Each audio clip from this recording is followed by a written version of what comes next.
Honey, we need to talk. About what? Why you look upset? Honey, we need to talk. About what? I mean, what? I just got a text message that says that our mortgage payment bounced. Why didn't you have money in the bank for it? I mean, that's normally something you do. You take care of the money in the bank. So why are you telling me? Yes, I do take care of the money in the bank, and I gave you the money, and I gave you the check, and you sent it off, but the text message says that it bounced. And now we have a late fee, and we have an overdraft fee, and I want to know why. Why you think I did it? What? I mean, what? I know. You know. What do you know? I saw the history on the browser. Baby, it was just, it was Pornhub. I couldn't really help it. It was Pornhub. I'm not talking about Pornhub. What are you implying? Do the letters R, D, Q mean anything to you? What would RDQ mean? I don't know. What RDQ? R like Arby's? No, not like Arby's. R, D, Q. I don't know what that would be. What about D, J, I? DJI. Does FPV mean anything to you? FPV? I don't know what you're talking about. Like, oh, are you talking quadcopters? Yes, I'm talking quadcopters. Why are you getting so? Why are you getting so? What's the problem? How much did you? I can't even. How much did you spend in FPV last month? Maybe $500 or $600. How much? Maybe $5,000 or $6,000. How much did you spend in FPV last month? Maybe $5,000 or $6,000. Look me in the eye and tell me how much did you spend in FPV last month? Fine. It may be a few $1,000s. How much? Okay. Well, let me explain. You gotta upgrade your goggles to digital. You gotta upgrade your cameras. You gotta buy a new quad every now and then. I mean, it's a hobby. It's a hobby. You gotta keep doing. Baby, why don't we just drop this and I'll go. Let's go out to eat. Let's go to Sizzler. And have a good night. Baby, we can't afford to go to Sizzler. Come on, I got some pocket change. We'll go to Sizzler. We'll come back. We'll have a good night. Lay it down by the fire. I will take care of you, and it will be great. You know it. I need you to pack up and get out. Baby, come on. Get out! You know I bring home that sweet video feed. That sweet HD footage. You know I need to bring that home for you. What you need to do is get your ass out the door. Baby, come on. Out. Baby. Out. Baby. Out. Baby. Out. Out. Out. Out. Out. Out. Out. Out. Out. Good morning. This is Sully with Fivefreakingonionrings. And if you don't know me, I am cheap, budget minded.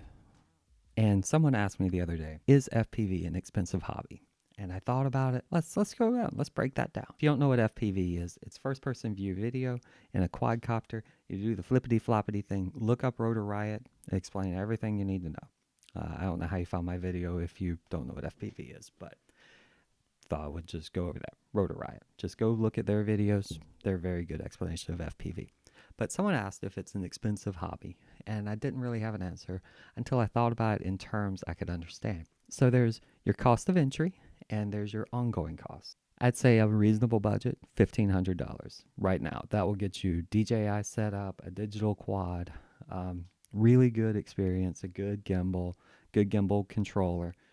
Everything you need pretty much. $1,500 will get you, along with some extra props. The diatone that Joshua Bardwell just popped out saying the best quad ever, it's $300.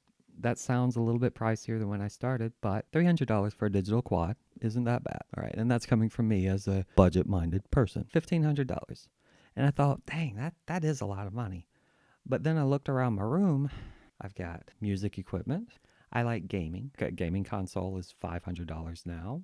Games are $60 each to 100, 60 to 100, unless you get sales. When you get sales, that's different. But you still have to pay out $500 per game system. And then you have your ongoing costs. So your cost of entry, kind of low, but your ongoing costs. Heck, I have a Nintendo from back in the day, and I looked up, and if I had only spent $20 each, I probably had $8,000 worth of games. That's 400 games. Never really thought about it. So $8,000 for a Nintendo habit. Imagine if I was on Genesis. In terms of hobbies, $1,500 for a cost of entry is on the higher side, but you get in, you get a good experience, and there are very few hobbies that let you go out and fly. By the way, if you're rocking that COVID hair, let me know down below. I can't wait to get back to, I don't want to say normal, but the new, I won't be able to go out to eat safely and get my hair cut. Never mind the fact that I cut my own hair and I am rocking it. So in hobbies, you can have video games, $500 cost of entry and ongoing costs of $60 plus your subscription service. It can easily rack up to thousands. Cars. Let's say you buy a junker car for $1,000 and you have to rebuild an engine. Easily $20,000, $30,000. And I'm not really exaggerating. I used to be in cars. Like, that stuff's expensive. If you buy a good car and you modify, holy cow, that's tens of thousands of dollars. For an adult, that to me is kind of expensive. That's one of those I have to justify that hobby. Say music. Let's say you just want to do music production right now and you want to use a Mac. That's $1,000. I just bought that. And keyboards, MIDI instruments, and your ongoing stuff, several $1,000s. Easily. Or you can get main stage and a keyboard, and you're still at $1,200, but you're pretty much an all-enclosed system at that point. So that one, cost of entry is high. Ongoing can be high or low. Computers. Say you're a computer gamer. A video card right now is $900 for a decent one. $800, $700 for an NVIDIA, and $600 for a good AMD. All right, that's just the video card. And then if you build your own computers, you're looking at $1,000, $2,000 every 3 years to keep current. So far, PV, $1,500 gets you in the air. Not too bad. But what we're not thinking about is just like all those other hobbies. FPV, $1,500 gets you in the air till you break a frame, till you break a motor, till you break a camera, till you break. And the problem is, if I do music production, I'm not going to break my keyboard. I'm going to buy it once, buy it nice, or buy it twice. If I get into music, other than your consumables, I got a really nice instrument. It was $2,500 back in the 90s. Still works. I never had to have it overhauled. It still works great. Repairs are inexpensive. If I buy a computer system, I can update in a few years and sell the other parts. So heck, a MacBook still goes for 50% of what it was. Camera equipment. That stuff, I've been telling people for years, if you get into cameras, buy lenses. Put your money in your lenses, because when you go to sell an Canon L lens will sell for almost 80 to 90% of its original price. It is very rare to find good glass on sale. Camera bodies, heck, if you're spending $2,000 for a camera body, it better be for something you were doing right now. Otherwise, wait a few years and you can save at least 70, 80%, because camera bodies just, I remember when 7D came out, it was like, ooh, this is the big thing. 7Ds are on eBay for $200. That went from $3,500 to $200. So in terms of hobbies, the problem with FPV isn't the initial cost. It's the ongoing and the complete lack of resale and complete lack of something. So when someone says, is FPV expensive?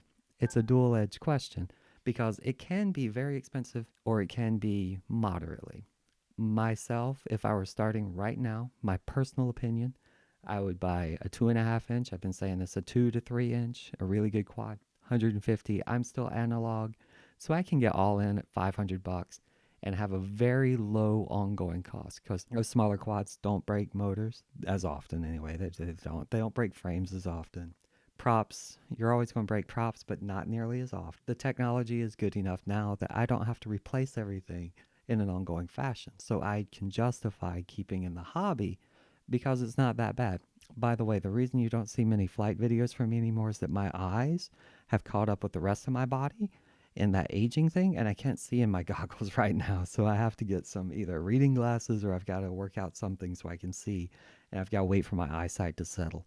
So getting old is still better than the alternative, which is called not getting old or dying. But man, it's that transition period. Whenever you look at the hobby and you look at costs, don't just look at, oh, you have a $600 quad or you have a $500 quad. With FPV, it's that you have no return on that. Once you're in the hobby and you bought your frames, you bought everything, all of that pretty much becomes zero at some point, because everything you have on the quad itself will eventually be destroyed. And that is what makes the hobby expensive. So in other hobbies, like say you're a photographer, you buy it nice or you buy it twice. So get good glass, get good lenses, get good filters, and they'll last you decades. Camera bodies, not so much. I look at camera bodies as the frame of a quad, and that it's not disposable, but it used to be that I would save up so much money to buy a camera body. Heck, if my camera died today, I would just buy another 8-year-old Canon, and I would be happy, because it's 1080-60 after all I use. 1080-60, I actually film in 1080-24, so I could even go low. In other hobbies, it's buy it nice or buy it twice. So if you're building a computer and you use second level parts, you're going to have to update sooner to keep in that. If you're in music production and you use second level parts, you're going to have to buy more things. If you're in cameras, you're going to, if you buy second level, you're going to realize that the lens that you have isn't that sharp. It doesn't autofocus as well. It glares. Heck, if I move this out of the way, that flare is just due to the fact I'm not using a lens hood at the moment. So, little things like that mean a lot whenever you are, when you're in a hobby. When you're in FPV, those little things are the entire hobby. So the only thing nice you can buy in FPV, your goggles and your toolkit, screwdrivers, holy cow, yeah. Buy nice goggles, nice toolkit, and nice transmitter. And those will last you the longest, even though your transmitter, your gimbals will wear out. But if you get Hall gimbals, they last so much longer. So buy those nice. But as far as the quad is disposable. And that is what people don't quite get about the hobby. And that's why they're like, oh, buy these really expensive motors. Those motors are going to crap out. So if you're flying competitively, yes, buy those. Also, start a YouTube channel, get monetized, and get some advertising revenue, and get sponsorships, because you better be good at it. If you are buying those expensive frames, they will break. So either get a warranty or get a bunch of them and get the cheaper one, because expensive frames and cheap frames are both subject to the laws of physics. That way you can keep your costs down. Props, buy good props. Like, props they're not really that expensive. I like the smaller quads because props don't break as often on a 3-inch as they do on a 5-inch. Physics. So when someone asks me, is FPV expensive? The cost of entry is moderate for your average hobby, except cars. Cars are in a different league. Like that as a hobby is, you gotta find other ways to fund your car addiction. Jay Leno. And you have your ongoing costs, which in FPV is not something people understand, that it's very rare to carry one quad, buy $300 quad, and have that as your only quad and have it last a long time. So when you do buy those nicer quads, just make sure you understand that you're buying it. It's probably going to get destroyed. You're probably going to have to rebuild it. And that ongoing cost will be more expensive. So this is Sully talking finance, which is unusual, but I don't have a DaVinci thing open right now. I have started a Discord down below if you want to talk FPV. Got some really great people. It's a nice community. I want to keep it nice. It's a nice community. Lots of people. They're very helpful. It's small enough you can chit chat and get to know people. It's busy enough that there are a few silent times. But anyway, Discord's down below. I am going to start streaming on Twitch to do live stream. I like music, and I might do games, but Twitch channel will be down below as well. It's just something I started up because I wanted to get back to playing music, and I wanted to practice my piano keyboard skills, and I wanted to practice my music production. So that is fun and enjoyable, and that keeps me sane. And since my eyesight doesn't let me do FPV as well right now, got to do what you got to do. Beyond that, I hope y'all have a wonderful day. I hope you're staying safe. I hope Everything in 2021 is the best for everyone out there. The world needs some joy. And thank you so much. Hope you all have a wonderful time. Do not forget, 8 cups of coffee a day is a minimum. Roast your own, and you will always be happier. And we're out. Do do.